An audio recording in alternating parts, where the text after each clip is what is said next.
Good evening, welcome to Food Technology. I'm going to show you how to make a pizza from scratch, the base, the toppings and how to cook it. Okay, so I'm going to quickly run through the ingredients. Very simply, there's only 4 basic ingredients in a bread dough. Starting out, we've got strong white flour here. Has to be strong white flour, please don't use self-raising or plain flour.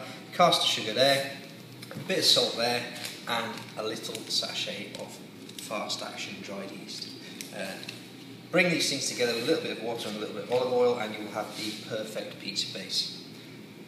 To start with, a little pinch of sugar, a little pinch of salt. I know it's not the healthiest thing, but it doesn't taste right if you don't put it in. Then, when I'm teaching this in school, I get the students to name this. It's very important that they understand this is a living thing, and if they treat it badly, it will die.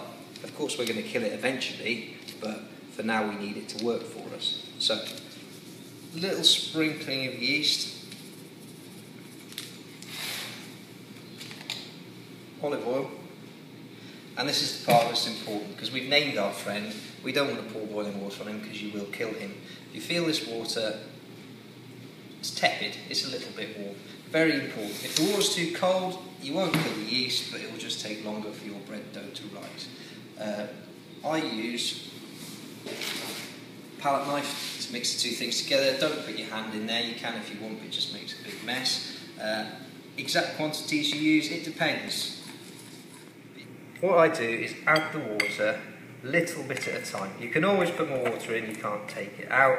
If you put too much water in, yes, you can add more flour, but you're also throwing the rest of the ingredients out slightly. You then need more yeast, you need more salt, more sugar. So try and add it a little bit at a time.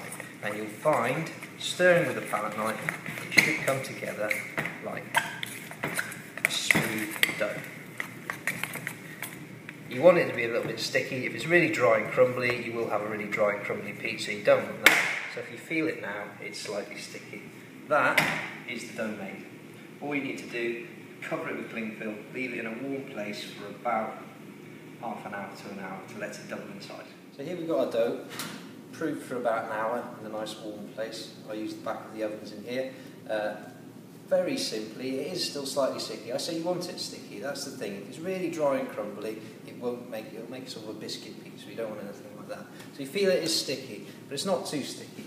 If you put too much flour down on the board, you'll dry out your dough again, so just be careful. You can always stick a little bit more down. And there's our dough. And very quickly, I flour my hands, and you knead it. Fold it together until it comes together in a nice smooth ball. This won't take more than a couple of minutes. You can see already it's starting to come together. Once you've got a nice smooth dough like that, you're ready to roll out your pizza. I've never been able to spin it on my hands.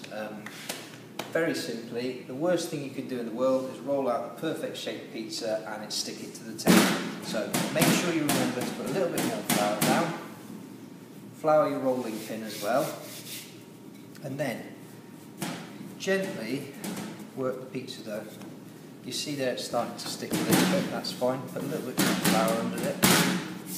A little bit more flour on the pin, and you'll see because we've kneaded it, it will try and pull itself back together. It's a good sign of the pizza dough because you need that elasticity.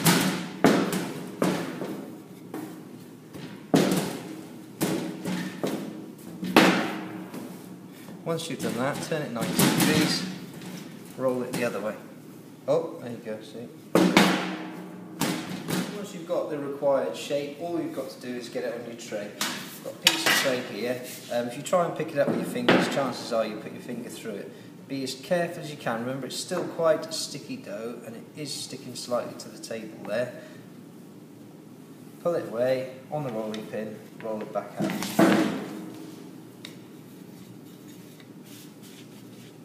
Bring it round and you should end up with something fairly circular. And that's that done. All you need to do is top it. Here I've got a pizza sauce. It's a very simple blend of passata, some herbs, a couple of pinches of salt. With any great piece of art, please don't paint on the frame. There are a number of very good reasons for that.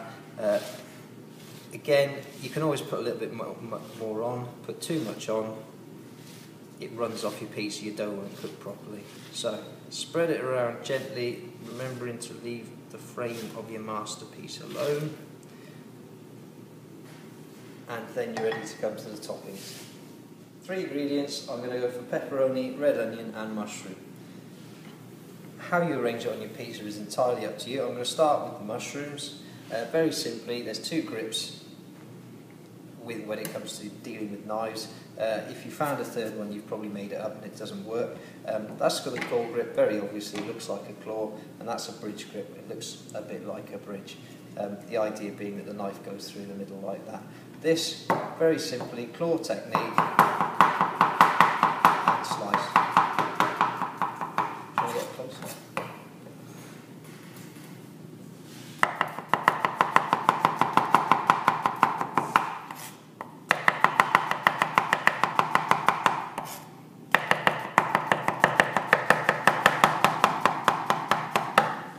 Done. The reason we use the claw grip is that the knife actually touches your fingers. You use your fingers as a guide and you move them along. Number one thing that everyone forgets is when people hold it like that, you'll find that your thumb sticks out a little bit more. And you'll be so busy concentrating on your index finger and where the knife is, you'll forget about your thumb, and most people usually cut themselves about there. So make sure you tuck your thumb in nicely, and again, you don't even have to look because the knife is being guided by my fingers. There's no risk of the ends of my fingers being cut off because they're tucked in. Tucked in. Again, very simply, use the knife as a guide. Use your fingers as a guide. Use your fingers as a guide. You start slowly, get faster and faster. You get the idea. When you get to about there, you'll see that the onion slopes downhill towards your hand. All you've got to do, knock the onion over and slice again. Done. How you arrange your ingredients on the top of your pizza is entirely up to you. Again, all I would say is the thing about any great masterpiece is don't throw it everywhere. Make sure you leave a bit of frame around the outside. So you can have too much of a good thing as well. If you pile too many ingredients on here, your pizza won't cook properly. Some of the vegetables underneath will steam and you'll end up with sort of a soggy base to your pizza. Thing that most people do as well, everyone loves cheese. People put too much cheese on the top of the pizza and exactly the same thing happens.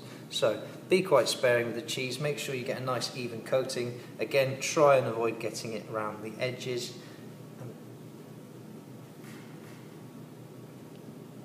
And there you go. Finished. Preheated oven, make sure it's a preheated oven, don't put it in a cold oven, for about 25 minutes at about 200 degrees C.